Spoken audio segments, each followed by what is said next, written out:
Hello. Not sure if anybody is out there, but maybe you'll be filtering into the room pretty soon. This is John, and this is I think maybe, oh, hey, there is somebody out there. Hello. Anyway, this is Woohoo. I think, our second Eurostream. And this is a live stream that we're doing for the benefit of our listeners overseas Oh, to I give think it's you, our third.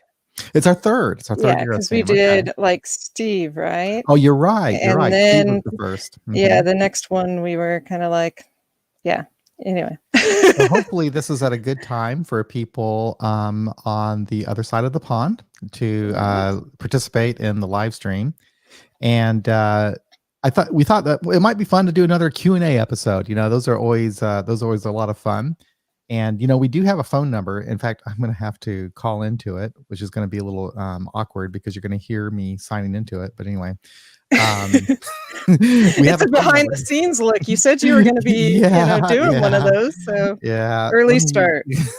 So anyway, so we do have a phone number that you can call in. It does work from Europe, and you can call in with questions, and I have questions that I can ask Angela too, that I've come up with. So it's a happy day here in the United States, and you might be feeling the same thing over wherever you are. We had a little bit of an election here that it's always nice to have a little bit of change every 4 years or so. So that's going to be happening. Oh, I don't even have a phone. Okay, Angela, can you entertain everybody while I go get my phone? I can do my best. Yeah, so today in the US, there's finally been some news on what may be, some change. Again, John was chatting with me beforehand about it. Things in his neighborhood are wild and excited, and I'm still reserved. I do like the direction of change, but our system here is not working very well, and we have another month or so until the Electoral College meets, and a lot of stuff can happen in the U.S. in a month, as we've seen over the last year. So we'll see what happens. I am anticipating a Godzilla attack, or perhaps we're supposed to have a really huge earthquake in the Pacific Northwest at some point, it's predicted, like a gigantic one. Yeah, well, it's been for years that it's on the maps, and so some of the structure that the infrastructure for the last 20 years, I think they've been building to prepare for the big one, as they call it. So we still have 2 months in December. Thank you for calling Call-In Studios host and call screener line. Please enter your show number. So yeah, those are some of the things on my radar that I'm why I'm not jumping for joy or ecstatic and stuff, is that who knows what can happen. This year has taught me that enter your 6-digit PIN number. I have no clue, which is probably good for me because I tend to get in trouble when I think I know something. So yeah, if you ever hear me on this podcast say that I actually know something, it's, I probably don't know what I'm talking about. I just think that I do. PIN for AA beyond belief. Okay. Please enter your 6-digit PIN. If you think you have reached the wrong show, hang up and try. It sounds like somebody may have hacked your system, John. You are now in the host room and can manage your callers from the Call-In Studio web interface. All right, everybody, you can now call into the Call-In Studio web interface. The one person who's out there, I think. All right, so here we are. Angela, thank you for updating everybody on what's going on over here with the political things and stuff like that. So today is a question and answer episode. So you can call in with any question that you want, and I will put up our phone number here. There it is. And you can call in at any time and ask any question you want. I'm not going to promise that we're going to answer them. And just to get things going, I guess I can start off with some questions for you, Angela. Are you ready? Sure. Now, some of these I have asked before, I'm sure. And the first one on my list is one that I get a lot. And this About is me or just to you? no, just about. It's actually about. I'm like, people are asking you stuff about This me? is the step that people ask about, that who are non-believers ask about the most. It's Okay. step 3, and it says, "How would you suggest an atheist approach step 3?" Okay. Very cautiously. No. So I guess it depends on where you're going with it. So if it's somebody in AA who is wondering about how somebody who is secular or atheist can do step 3, there's a lot of different directions that you can go with it. So I've heard a lot of people say that step 3 really isn't about a higher power. It's about making a decision. So you can go that angle of that you're just making a decision to continue with the process of working the steps and getting sober. So that's one simple way to look at step 3. You can, if you tend to be more agnostic, like go through and do an exhaustive list of possible higher powers that might work for you. I did that early on, of all of the different gods and goddesses and things, trying to find one that I thought would outdo all the others, so that I had the best one, of course. Or just one that would annoy other people, because I was in that mood when I got sober. And none of that really worked for me. For a long time, I think I just kind of said, something along the universe, or, whatever, just to make people in the rooms happy, easier to talk to and stuff. But I always stated that I was an atheist. And so I've had this problem of, people asking about it. You did this from the beginning. It wasn't like you had to Yeah. figure it out. No, Ever. my Yeah. very first meeting, I said, I'm an atheist and I don't know, if I'm going to be able to do this, or, if there's a spot for me here and stuff. So most of the time people don't really bother with questioning or quizzing and stuff. Every once in a while, somebody will ask me if I believe in aliens, to try to corner me on some sort of well, if there's a possibility of aliens, then there's the possibility of God. And it's I don't know. what is your point there? So anyway, for the most part, I'd say that, step 3 is really I think some of the more traditional steppers do, of it's making a decision, and so the decision that when I take people through the steps we talk about is to continue the process. And so that's where when I'm working with somebody, they generally do some sort of affirmation instead of saying the 3rd step prayer or something. And we look at that and get what are they trying to get out there, and can you write something that works for you? And so I've always said affirmation, and I think I shared you on here at least at one time that I've sponsored quite a few people. And so I have people who sponsor people who sponsor people, and that, somebody, I guess, like 4th down the line of sponsorship had asked me to coffee because she was about to start sponsoring, and she kind of just wanted to get an idea from her great grand sponsor how I do things. So we're talking about the different steps, and we get to 3, and she asks, okay, so where does the personal manifesto come in? And I'm like, what? And so, it's like telephone. So down the line, the writing a 3rd step affirmation had become a personal manifesto.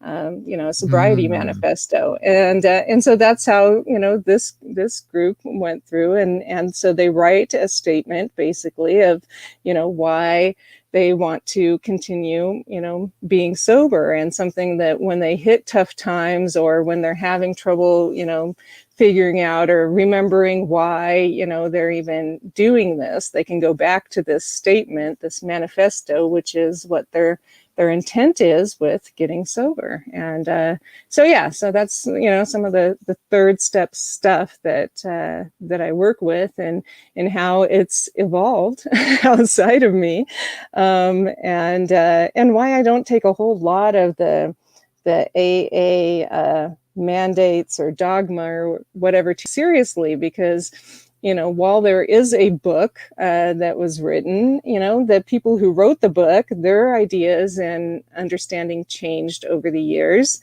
and they wrote more information as it changed. Their ideas on where they went wrong and their new views and stuff, and then people take that and then they add their thing to it, and so I have an example in my own sobriety of how that's worked. That I say one thing and then a few people down the line have turned it into something else, and it still works for them. It's not like I'm going to say no, we don't do manifestos. That's totally wrong. I don't know what you're doing, and I'm pretty sure it's detrimental to AA and sobriety, so please stop that. No, I mean, this seems to be working for them, and I think it's fun. I'm like, personal manifesto, sobriety manifesto, that sounds much cooler than a prayer or an affirmation. I am glad that you mentioned that, actually, because for me, I just said, okay, I don't need any prayer or anything like that. It's just a decision that I make. But there is something to like making some sort of an affirmation and being there with another person, making a commitment, and maybe in a way, that's what the prayer does for people. It gives them that sense of making a commitment, and they're in front of another person, and making a solemn commitment to towards change, positive change in their lives. So I can see how that would work out. And I've actually had people ask me, what do you use for a third step prayer? And I say, I don't do a third step prayer, but you could do an affirmation. That would be a good idea. Oh, good. We got a couple of more listeners. We got someone on our Facebook page, and we got some people in our Facebook group. That's kind of cool. Cool. Welcome, everybody. Nice to have you. Now, this is our question and answer episode, so you can, ask us anything you want to. You can call in at the toll-free number. You can type in your questions in the chat area. You can ask each other questions if you want to. So there you go. So, okay, I got another question on the list here. I have a bullet point under the step 3 one, but I'm gonna pass by that. Because I think that what your answer for step 3 pretty much took care of the other God steps as well. Okay. Any tips for hosting an AA meeting on Zoom? Okay. Tips. So like any AA meeting or secular AA meeting? I guess any AA meeting, and maybe if there's anything unique about a secular meeting, and there probably is, actually, maybe you want to talk about that. Yeah. Well, my experience with it was that before the pandemic started, I attended a few of the secular AA meetings that were already happening, and that were done through the International Conference of Secular AA, and the board of directors, and we're in charge of all of that. And the Sober She Devils meeting, which you helped get going and stuff, hosting. And so I knew, and I had an idea of how Zoom meetings could be run, which was helpful. So when the pandemic happened, I got a Zoom account and got our group on early on in March.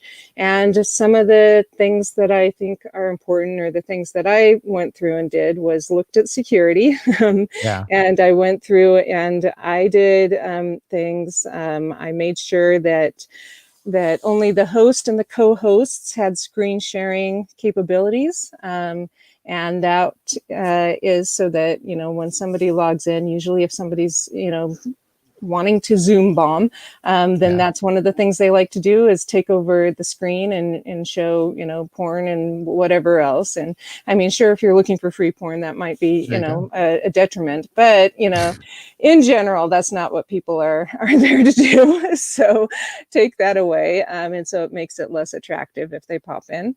I also, what else did I do? I changed a bunch of the settings so that it just would make it less attractive to people to come in and, bother with that, if that's really their intent, that they can find other meetings that would make that a lot easier. Like I noticed a Um, lot of groups now are making it so that you can't change your name. Yes, that's one of the settings on mine is I didn't have that at first, but Hmm. as I was hearing about that, I did change that as well. So yeah, so I think settings is one of the things that you have to look at. It's helpful if you have other people who are willing to help and have some, expertise. I don't think one person should be doing the meeting. So, I have found that it's helpful to have at least an additional co-host. When I'm running a meeting, generally, I'm not actually doing the speaking part. I have Hmm. somebody else chair the meeting, and then I just do the background stuff of letting people in and monitoring, Yeah. for, behavior and stuff. For the most part, it's not that big of a deal, but Yeah. occasionally you get somebody whose significant other isn't, aware of what they're doing and is, running around changing behind them, or, Oh, or somebody who's walking and stuff, yeah. if they have, uh, the polite Zoom etiquette these days is that if you're walking, to stop walking if you're talking, and if you're not talking, to have your screen off so that you're just listening to it, because that can be really distracting when Yeah. other people are, we're trying to get some of the feeling of being in a room together, Right. with all of our faces and stuff. And so when somebody's moving around in the background and fixing dinner and doing whatever else that they're Yeah. doing, Yeah. we wouldn't be doing that in a regular meeting. So, Right. it's kind of trying That's a pretty good rule. to help, yeah, people with some etiquette of, You that. know what? That's a good Also idea for a chewing food, yeah. dinner and stuff. I mean, some people would have to bring their food to a meeting because they just got off work or whatever. And generally, at least at Oh, our group, they would sit like in the back or something along those lines, because we're not going to we need say to you do a can't. Zoom etiquette meeting one of these days. Yeah, maybe that'll be a topic. Yeah, I think it's a pretty Zoom good etiquette, idea. because that really is, the some of the main stuff that I think about when doing a Zoom meeting, because Uh-huh. it's hard to have a meeting when there's a lot of different stuff going on. Oh, yeah. So Yeah. yeah, so having that, teaching people how to mute and unmute Yes, that's been a themselves. big deal. Yeah, if your meeting's large, then doing it where everybody's muted, and then you or a co-host or somebody helping with the meeting unmutes them is a best practice. But if you have a smaller meeting, like the ones that I do, tend to be under 30 people, and so that's not necessary in general. Yeah. But having the co-host or people that can mute somebody who accidentally comes unmuted, which seems to be a problem with iPhones. I've noticed mostly if people are zooming in on their iPhone, that those unmute themselves for a variety of reasons, and people generally don't know it, so it's not a purposeful thing. Hmm. So some of those things are stuff that I think about with meetings when I'm doing them. As for formats, one of the things that I love about Zoom is that we can make the format different, usually in a traditional or in a, secular AA, but okay, so let me rephrase this. So usually in a in-person AA meeting, there's, you have to have a business meeting to change the meeting format or what you say, or whether you use an intro or not, or hold hands at the end, all of that kind of stuff. Well, Zoom has made a lot of that easier. Some meetings do still do a very long intro, and some of the traditional meetings still do reading of the promises, or chapter 5, how it works, or all of that kind of stuff. But for a lot of the meetings that I've attended, those things have been either cut out or cut down. Yeah. We still do at my home group our intro, stating that the preamble and kind of the secular AA preamble, so that people know that the meeting is a little bit different from what Yeah. they might be expecting. But we don't do the halftime passing of the basket, of course. We do type in our Venmo information, but we used to have a binder that had all of the different versions that we knew of the 12 steps. And then we would ask somebody to read from the binder during the passing of the basket, and they just get to pick out whatever, version they wanted. And oftentimes we would try to give it to somebody who was newer, so that they would know that there's a lot of different versions and stuff. But it is funny because, leave it to people like us that we would give the binder to somebody, and it happened a few times that the person would not know anything about AA, and so they would look through the binder, and so they would read like that number 1, step 1, on every single page. They would start going through because they wouldn't know that we were asking them to read one list, and so they would read step 1 of the Islamic version and the Native American version and the agnostic version, and and so after they got to about 5 or 6, somebody would point out that no, you only have to actually read one page of the thing. So that made me laugh, because it wouldn't have occurred to me that somebody might interpret the being asked to read out of the steps just one line. So anyway, so we had that, and then we just closed with thanking people instead of going through some sort of a chant. That's another best practice, I think, of if you do have some sort of a responsibility statement or some sort of thing that people generally do together, or you're big into the serenity statement / prayer, whatever you want to call it, that you just have one person leading it and all the mics off, because that I've stepped into a couple of meetings locally, Zoom meetings from other traditional meetings, and they're doing that, and it makes me a little bit crazy. Just it's hearing impossible all for of everybody the to sync up, isn't it? I mean, it is, when we're in the room together, but it's really bad when it's audio on Zoom. No, I agree with that. One person should just read whatever your closing thing is, but I just kind of like the leader of the meeting, the chair of the meeting, just say, hey, thanks everybody for coming, blah blah blah. That's what we ended up doing, and I think it's helpful. And then for our group, we ask somebody to volunteer to bring a topic for the next meeting, but different meetings do that in different ways. So I think that's kind of some of how to do it. Other questions that might have to do with how to start a Zoom. You just have to get an account. They're $15 a month. I mean, yes, there's free that you can do to participate or whatever. But if you're wanting to run a meeting or start a meeting, you can get an account. If it's good to have a couple of people that you trust, that you are willing to give out the information on running the meeting too, because remember that the Zoom account is tied to a credit card of someone. If your meeting previous to this, if it existed, and had a bank account or some sort of an account like that, then that's one way that you can do it. But for like us, we didn't have a bank account, and we don't trust the system anyway. And so it's tied to mine. And so I only, have a couple of people that have access to the password and the actual meeting stuff. And then, you can do co-hosts that don't really, do all of that, but the actual password to the meeting. It's good to have that. If you want to draw attention to your meeting or get more people to come, then you can post it on the AA Beyond Belief Facebook group, or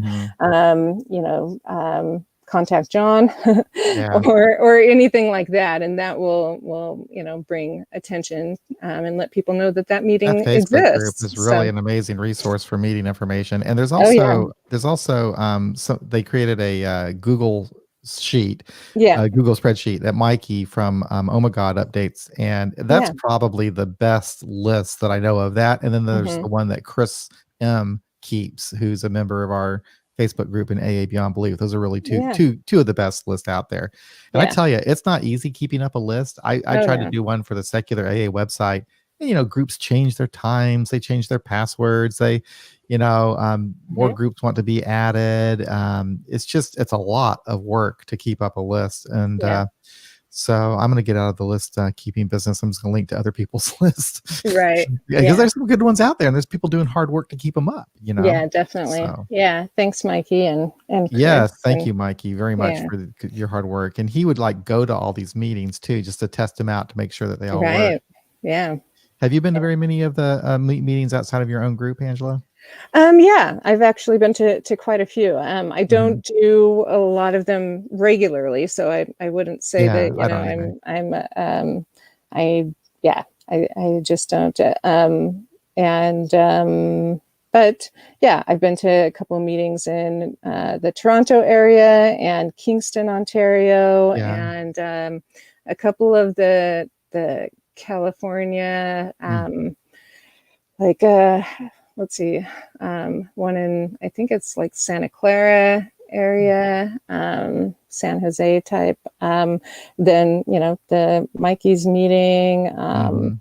I've, let's see, been to, New York, and one that was on your podcast, and I'm now blanking on the place, the No Pews. Oh yeah, yeah. I Yeah, think are they in New Jersey? yes, New Jersey. That's it. Mm.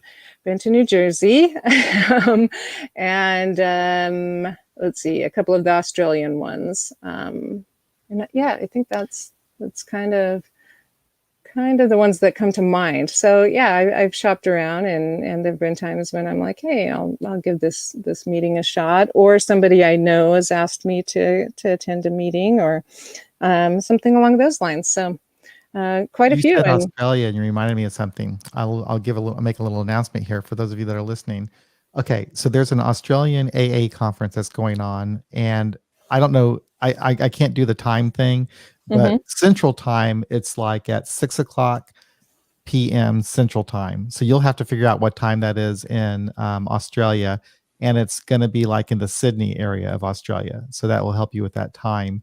But there's going to be a secular AA panel at that conference, and I'm going to try to make it to that. I think Oh, it might cool. be interesting. So yeah, so there's the meeting ID. I'll go ahead and post the information, the meeting Mhm. ID and the password, so that you'll have it. Sounds good. There you go. The ID and the password, and it's a regular AA conference that they're doing in Australia, and they are just going to have a panel of secular AA members. That might be kind of cool. Cool. Mhm. Yeah. Do they have a list of, the conference info? Have you I checked that think that out? they Or? will. I didn't really get a lot of information. What it is, it's here it is. It's the Australia's annual AA convention at Toowoomba, Okay. and it's hosted online due to COVID restrictions. Atheist Mhm. and agnostic alcoholics will be given a time slot. For anyone who missed out on viewing the presentation, they will have another opportunity via Zoom. I guess they're going to record it. Oh, okay. So yeah, Cool. yeah. I definitely want to get to that. So my friend PJ from Sydney is the one that told me about that. Now I assume that's in the Sydney area, but it says it's in Toowoomba, and I don't know where that is. So I'm going to Google it. I'm All going to Google it right. and see where it is. Sounds good. All right. Sorry for interrupting you. Oh, no problem. Yeah, I think that pretty much covers most of Yeah. how to do a meeting, or the questions that I get the most about it. Yeah. Yeah. Okay. We'll see where Toowoomba is. Oh, how neat. It looks like kind of like a old Western town almost. Okay. It's near near Brisbane. It's in Queensland, and it's near Brisbane, Australia, in Queensland. There you go. All right. So that's the time zone that you want to look at over there. Cool. Okay. You ready for another question? I'm sure. Okay, this is just probably a pretty easy one, I guess. What resource would you recommend for someone who's new to secular AA? Well, yeah. AA Beyond Belief. That would be one resource. Yeah, is it? I haven't heard of that. Oh my God. Yeah. I put a link to Oh my God. That's probably the best one that I know of right now. Oh my God. Because they've got links to like all the other list, and Mhm. if you want to have like sobriety tokens for your meeting, they've got them there that you can use. It's just a really nice site. The ohmygod.org site is a really good one to go to. Yeah, they put a lot of work into it. So. Yeah, they really did.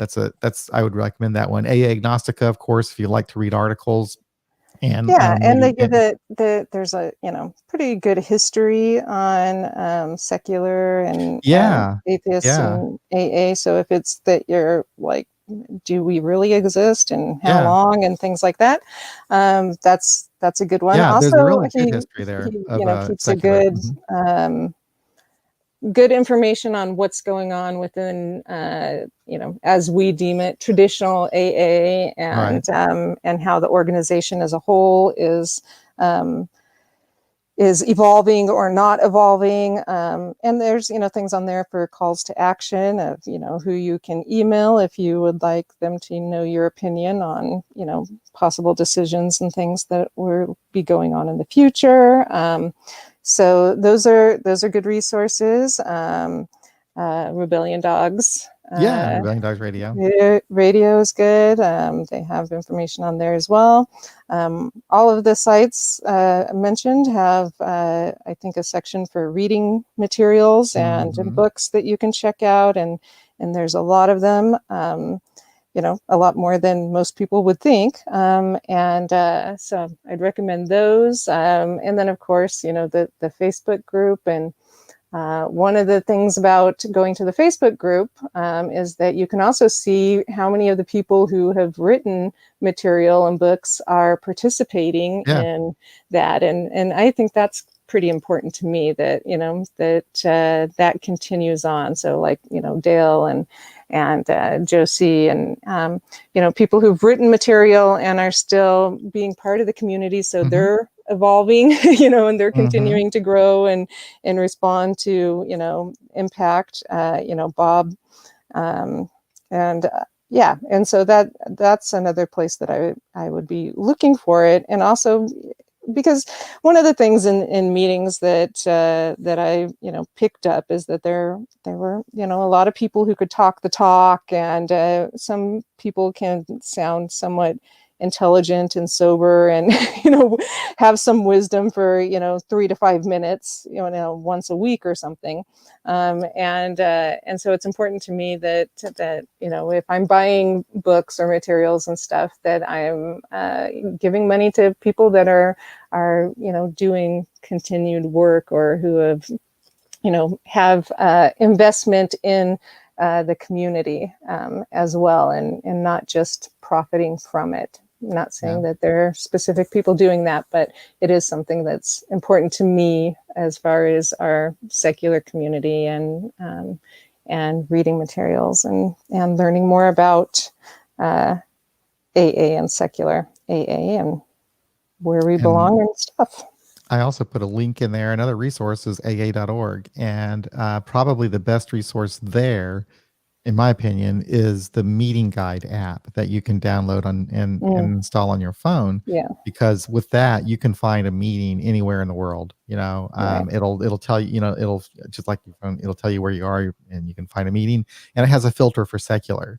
So all the secular AA meetings that are listed with their districts, areas, central offices, whatever, are on that app. Yeah, and if you're having problem with your district for whatever reason, or your area, as long as you're registered with GSO, then you'll be on that app, because that's the main place that they get it that from. right? I did not know that. So and it's just one of the first things when somebody's starting a meeting that I recommend anyway is the thing we did was, as soon as we had our meeting location and time, we sent that to GSO so that we would get a number showing that we are a member of AA. And then, the districts and stuff can throw temper tantrums if they want. But, we are legitimate. You're an AA, that's right. Yeah, we give them money and we get a little number. So, Yeah, we did the same thing, and they send you a nice little packet of information. They give you some Yep. pamphlets and Yeah, all of they don't that. send you a So, questionnaire of, wait, are you sure you're in a right, meeting? right, And do right, we need to right. have this verified first? And, anything like But that that. meeting So, guide app is really cool, and it's one of the best things that we in AA have done, as far as on the technology side, because it does kind of centralize the meeting list for like the mhm, first time. You don't mhm, have to go to all these different local websites, some of them not designed so well, to find a mhm, meeting. You just got one central place now to find a meeting. yeah, And so as long as these other entities are updating that, then should be fine. So yeah, that's a good resource. yeah. An easy question, kind of a silly question in my opinion. It's the kind of question that I guess that if you don't have anything to do, it's kind of, and you want to debate about something, that kind of question. It's like, I guess some people might really, really feel strongly about this. I'm not one of them, Yeah. but it is: are we recovered or in recovery? Oh my gosh. Yeah, yeah. It's semantics. It's like, oh, Right, yeah. yeah. I do not care. I don't care either. So I don't yeah, care either. I don't care that's either. not one that I actually hear a lot, No. in secular No, you meetings. don't hear it so much now. So I yeah, did used to so have to hear that at my old home group, though. I mean, that would every once in a while it would right, a debate would start. We're right, recovered. It says here on page so and so, we recover from a hopeless state of mind and body. See what it says? right, But yeah, I'm in yeah. recovery forever. So, Right, exactly. yeah. We are recovered, but we have to go to meetings because we might lose that recovery if we're Right. away from Yeah. meetings and forget that, blah, blah, blah. It's like Um, only a day yeah, at a time, right? So right. anyway, so And recovered or recovery. yeah, so not something super important to me. I guess It it's, could be both important to too. somebody. But yeah, for me, it's all, life. I mean, do you recover from life? I don't Right. know, Right. so I think that's part of the evolution of the idea of, I addiction think and so too. alcoholism and, trauma and all this different stuff that is continuing to evolve. And Yeah, the whole idea of recovery is kind of interesting too when you think about it, because like you just said, it's life. It's your lifestyle. It's like you're right. really adopting a new lifestyle is what you're doing, right? Yeah, yeah. So do you recover from, having a life? It's just, Yeah, it's like, yeah, I I mean, I guess don't. you recover your life. I mean, at one time you may have Right. had a Well, somewhat normal life. for me, I don't know, I don't because know. I didn't really have a life. I Me mean, either. yeah, I achieved some things and stuff, but for Right. me, I didn't have a lot of the markers that most people would say, Same. that I lost everything and Same then here. AA And gave then you me get it everything back. Same back. here. Yeah, Same it's like here. I hadn't achieved a No, I have to whole go lot. back to, like, when I was in the 8th grade, I did something or something like that, it's like kind of ridiculous. Right. Yeah. So, So yeah. so yeah. So I don't know. Maybe that's where the Yeah. priority or importance from somebody or they place or it's important to them because they did have significant status or something and lost it and then regained it. So perhaps Mhm. that's why it's important. But it's another one of those questions like people who come to meetings and share their full name and they say Right. I'm giving my full name because we're not supposed to be anonymous to each other. Right, They were never right. anonymous to each other. You're I just want not supposed everybody to know to. who I am and how to get a Yeah, hold of me, blah, blah, blah. Yeah, yeah, yeah. yeah. That's It's how I'm of service. That we should know about each other, and yeah. yeah. And so then people are like, well, no. What about anonymity? Isn't that breaking anonymity? I don't want people to know my last name. Yeah, none of that is important to me. No, that was one of So my questions too, and, the question was, "How do you feel about anonymity?" And I will tell you right now, mm, I don't feel good about it. I don't like it. I really do not like it. That's not to say that I don't feel that, I'm not saying that other people shouldn't be anonymous if they like to be, mhm, yeah, but I don't like it when someone wants to call me out on it, and say and let me know that, oh, you should really be careful. You should be anonymous. I don't like mhm, having to be put in a box like that mm, and expected to comply with something. And I really think that what I think is more important is just respecting people's privacy or Mhm, their if someone says something in an AA meeting, what they say there stays mhm, there. So I don't have a right to go around saying that so and so is an AA or what I heard mhm, someone say in an AA meeting. I should protect that, mhm. and honor that. And I believe in that whatsoever. But I personally have a right to tell anybody I want to. Right, I do think that I do agree with the whole concept that we shouldn't have spokespeople. I mean, I don't want to right. go out there and speak for all of AA, but I can Right. speak from my own experience as an AA member. I don't see a problem with that. And so I get a little bit. I mean, I kind of I honor the anonymity thing because I identify myself as an AA member, so I do that here for AA Beyond Belief. But yeah, I am a little bit looser about it than I used to be. Yeah. Yeah, I think with 2020, I'm going to blame everything on 2020 from forever, but I think it's a good thing that's looser as well, because yeah, even though we try to keep meetings, safe and stuff, people can use their phone, they can do whatever and record meetings, and whatever you That's say right. is going to be, you just kind of need to assume that any time you're speaking words Yeah. or, you're sending an email, that, yeah, that it is going to exist, long after you now. Yeah, you're So, absolutely right. There's so really no the, such thing as privacy on the internet. Right. Yeah. Yeah. So all of that, I think, should be a factor in it. I do understand the traditions and such around it. I think that there are places for people who still do have where their profession could be harmed, Right. by it, and they have their own meetings and stuff, and I, Sure. I think that that's important that they do, because people are at different levels of development when they get to Sure. AA, and so I've had it happen where somebody who was newer or just not as developed will Right. yell across to me at a grocery store about, hey, were you at the meeting last night, or Yeah, that's some not sort of good. You don't things wanna like do that. that. Yeah, Yeah, yeah.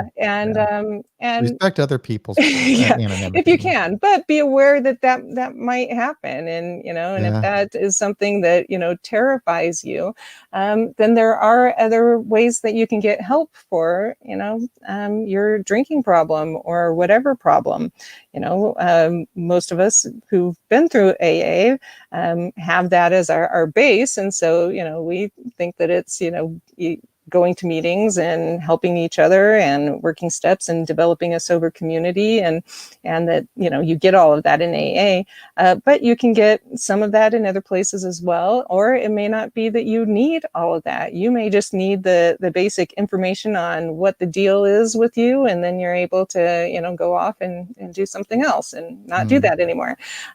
So just being aware that yeah, somebody will likely break your anonymity, yeah, and so if it's it's super happened to me. super important to you, then you might either start to look at why that is, or go with somebody in the private therapeutic community. There are lots of people that specialize in substance abuse and misuse and whatever else you want to call it, so that might be a better option for you. Yeah, But yeah, the people that get really really upset about it, I don't know that that's yeah, realistic in this day and age. I think that's a thing that is going to be a way of the past, yeah.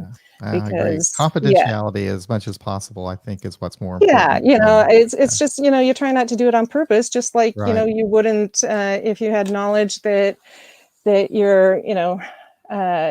your friend was going through a terrible divorce because Right. their spouse had a gambling problem and spent all the money on strippers and whores or something. You Yeah. wouldn't just yell across the store, "Hey, how's that divorce with the Right, you just right. don't do that." So No. it's some Yeah. of it's common sense, and some of it is that people really need something that they want to latch onto. So they latch onto that this should be anonymous, and their Yeah. version of what anonymous is may not be in line with a tradition. And Right. that AA traditions about anonymity may change as well, because True. everything is changing. So, That's very true. so with my personal thing, I don't generally care about who knows I'm in AA. I don't have a job or any sort of thing that I'm involved in where Right. it would really affect it. Right. And I don't see myself as actually pursuing any sort No, of no. work where that would be a factor either. That's where I'm at too. I could see you it when know. I was first starting out. I didn't want people to know Mhm, because I didn't think I wasn't very confident that I could stay sober. And mhm, I was afraid if I told everybody that I was going to AA meetings and I just ended up getting drunk, that mhm. it just wouldn't I wouldn't be very good example or whatever. I don't know. So that was one reason I didn't want people to know. And then for Yeah. a long time, I just I didn't. I just and I still don't. I still don't make a big. I don't. People I work with to this day don't know that I'm in Mhm, AA. I don't. I don't. It's not something that I feel it's even necessary to even discuss. So it's mhm, never really something that comes up in my regular life. Really, mhm, um, online it comes up sometimes. I don't, as a rule, though, post about AA stuff on mhm, Facebook, but on my personal Facebook page. Although I could, mhm, and I wouldn't have a problem with that. But what the argument that I've heard against that is that people say, well, if you are posting publicly that you're an AA member and then you have Facebook friends, then they're like guilty by association, that everyone's going to figure out that they are also in AA because they happen to know you or something like that. So Right. Yeah. Which is pretty silly, yeah, I because think so. yeah.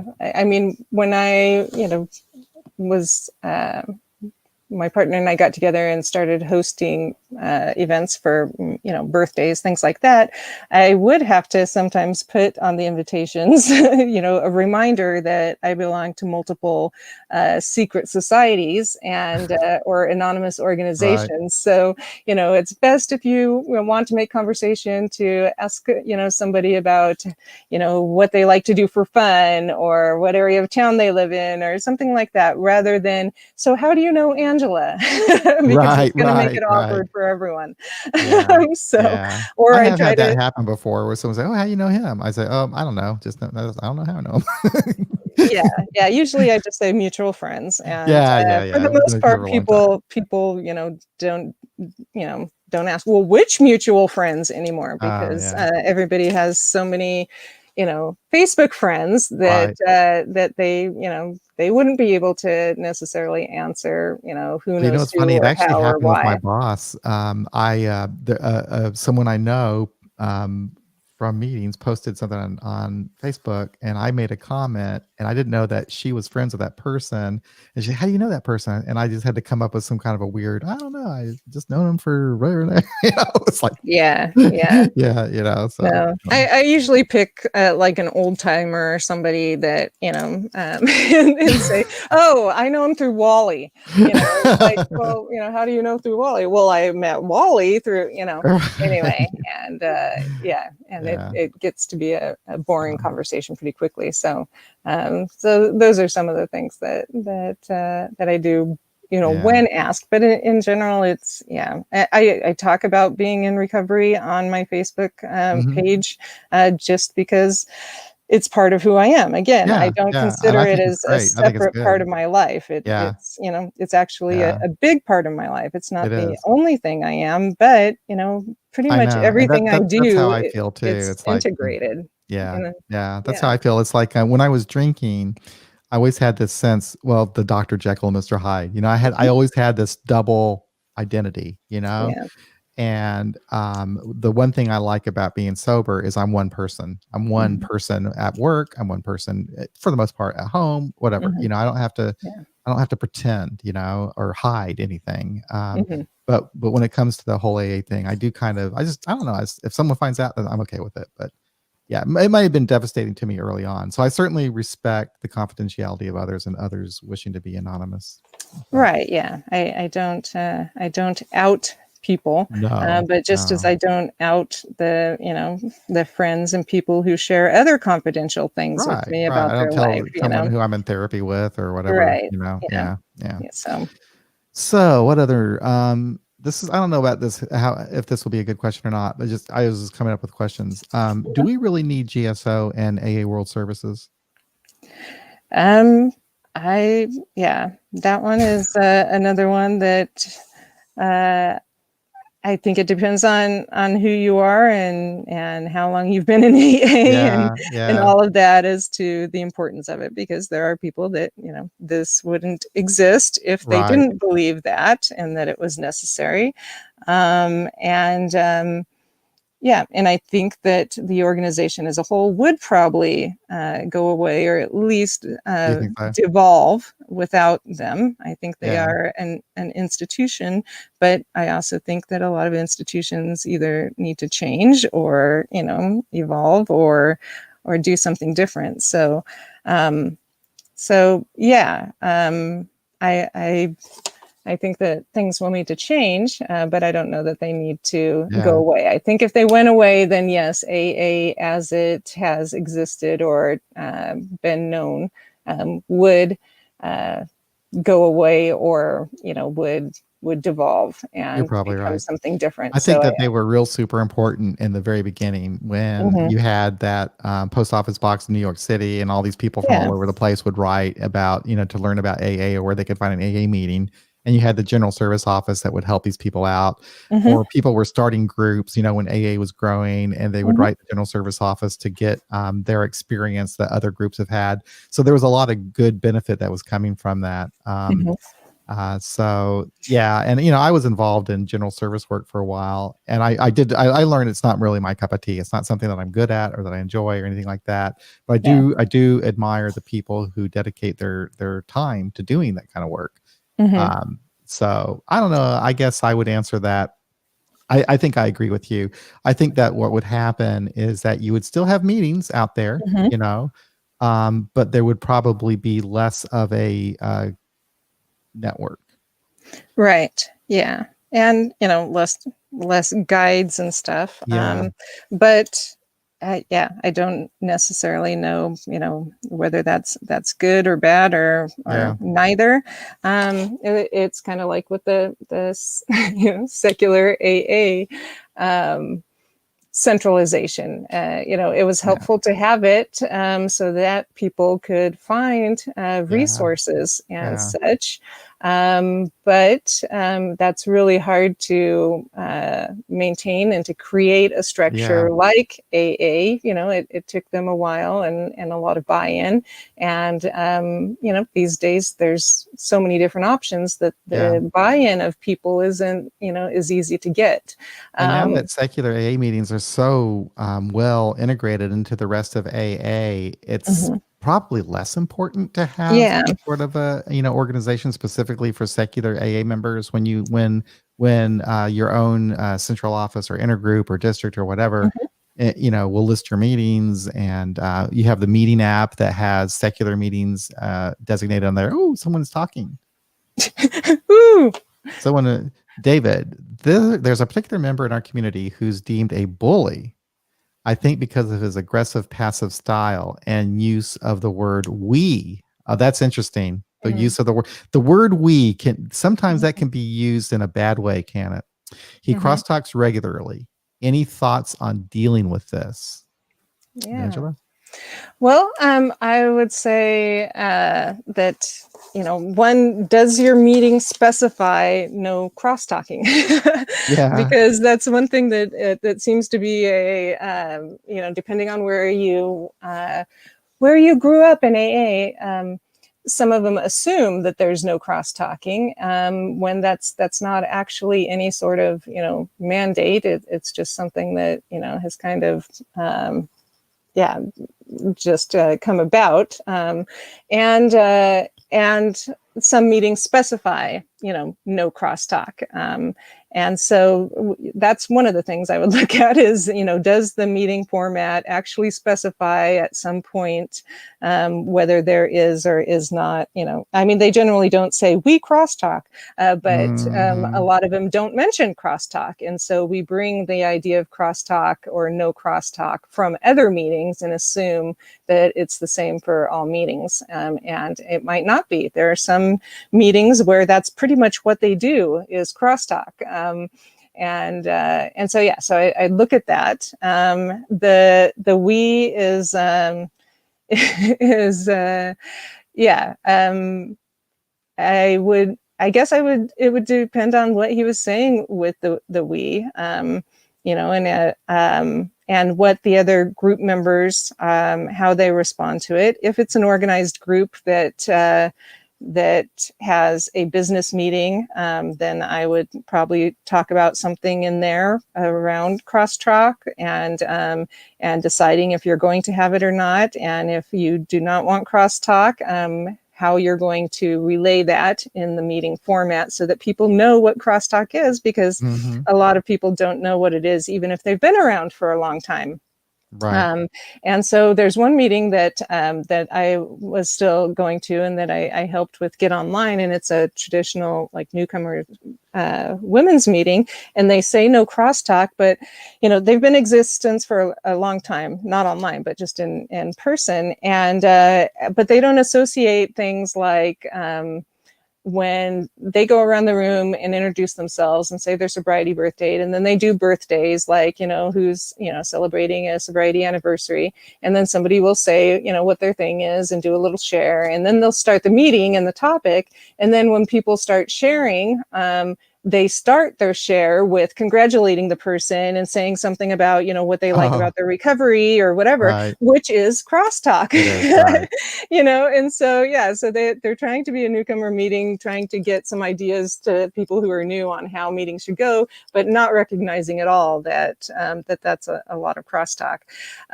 So yeah, so those are some of the ideas on the no crosstalk. And if this is happening, then, you know, hopefully there's a business meeting that you guys can talk about how to relay what is and isn't crosstalk. We at our meeting have had the meeting topic be AA culture before, so that we could talk about how we share in a meeting. And I think we've even had just Another that good as idea for a podcast. Another good idea. as a topic, so that, you know, people That would would be know, interesting. like, you know, the idea or what the culture generally suggests is that, you know, we share our experience, strength, and hope. And what that Right. means is, you know, we share what it was like, you know, our experience, what the drinking was like, or what, you know, what it caused, you know, our experience, what happened, why we're here, how we did the steps, how we're working the steps, how they work in our lives, blah, blah, blah, you know, and what our life is like now. And so, you know, the hope that for the newcomer, you know, that it can get better, it has got better for me or whatever, and that we talk from, you know, our experience, not give advice, not, you know, blah, blah, blah, like, well, if I were you, or, you know, anything like that. And so, you know, having that as a topic might be a good idea, so that it's remembered that this is kind of the culture of how people talk generally in AA. But again, remember keeping in mind that not everybody does that in AA. Not all meetings are the same. In where I live, you know, there's a lot of meetings that are like, we only talk about solution, you know, and so if you're sharing, you know, what you were like and stuff, or qualifying, as it's called sometimes, then somebody will sometimes, you know, share after you, which would be a crosstalk, saying, well, this is, you know, a terrible meeting, and I want to hear solutions, which is, you know, just that, you know, you read the book and you did the steps and blah, blah, blah. So some meetings are strange, basically, is what I'm saying. And my suggestions are, you know, bring it about in business meeting if you can, or, you know, use some sort of other literature if this person, you know, is somebody, it looks like he is somebody with a lot of years. So use some sort of AA literature that talks about sharing in AA and what is suggested, or guidelines. Something along those lines might be helpful for dealing with that particular person. And then, of course, there's always using yourself as an example of, you know, sharing after the person, but in a way that is more conducive to, a better environment so that people can see the contrast of, You never know what you're and going to see at an AA meeting. There's always going to be some sort of a Mhm, goofball sometimes, I've seen on some crazy stuff in AA mhm, meetings sometimes, but I can understand what he's saying about the we thing. That happens mhm. to me online more than often than anything else. And I just say, don't include me in your we. Don't include me in your we, Yeah, yeah. because I Well, don't share and that view. yeah, and when people have said that, because I've been in meetings where they're like, "Well, I feel sorry for somebody who's atheist, Oh yeah. how they can, and I'm like, well, it's been my experience that being atheist has not been a hindrance on my getting sober, which is fortunate, and that I know a whole lot of people who've had a similar experience to me, and and that I appreciate that I've been able to find those people within this program. If I had only heard that people felt sorry for people who are atheists, then I might not be sober, and Mhm. and so it's still sharing from my experience and stuff. But yeah, I think that people are drawn to people who are more open-minded, and that Yeah. they probably hear, like he's saying about the guy who likes to be righteous and such, Uh-huh. and in general, that's not attractive. It's just annoying, and sometimes I try to remind myself that's being of service for me, of just listening and not reacting to what they're doing, because obviously they need some help if that's the way that they think of AA and recovery and stuff, that they must be in a lot of pain if it's so rigid that they have to share like that in a meeting full of people who are trying to get help. So yeah. Well, we've come up on an hour, Angela. And Dave, thank Wow. you. You don't have to say sorry at all. I am so glad that Yeah. you made some comments, because this is a totally interactive thing here, and we couldn't do it without people participating. That's why we have a Mhm. phone number and so forth. Oh, Colin, welcome from London. Yeah. Colin, we'll be announcing these more ahead of time so that Mhm. our friends in London will know that we're here and chatting. And we've got the number you can call. You can participate in the chat. And Angela and I were talking. It would be so much fun for us to learn about what is AA like in London. What's it like in different countries. That would be really interesting to know. So I hope that maybe through this Eurostream we'll learn a little bit about the differences and the similarities, I guess, between what happens on this side of the pond and your side of the pond. Yes. Yes. Um, That would be really anyway, great. we're very happy here in the United States, a lot of us today. I And I'm would going to go. say I think you're Well, I guess you can't overstating say that for a like little bit. a good part of us, but a Yes. lot of us are really, really I happy. think there's 53% of us that are, feeling a little bit breathing. I feel love in my heart, but we're gonna. We'll I see feel like about that in December, but I'll be sunny here for you. skies. I'll be Yeah. here for you. So So thank you, Colin. Thank you so much. Yeah, we're just very happy. I'm gonna yes, go out and celebrate with my wife now. We're gonna go have a celebratory lunch. that's awesome. So with that, that's it. That's another episode of AA Beyond Belief, the Yes. podcast. Thank you so much for listening to another Eurostream. We do this once a Yes. month on the first Saturday of the month, and it's always at 6:00 p.m. in London. Okay. Mhm. So that's how you can figure out what time it is wherever you live. So thanks a lot for listening, everybody. It was so nice to see you here. And We look oh, forward to hearing from you some more and learning more yeah. And if about you're ever you. up really And late at night, you can yeah, do for our Friday regular. one, and Yeah. but yeah, those who log in on Saturday, as soon as there's a vaccine, we're going to come visit you, or at least I am. Absolutely. There you go. Absolutely. That should Yeah. be that should be some motivation. Yeah. All right. Take care, everybody. Bye bye. Okay, bye bye.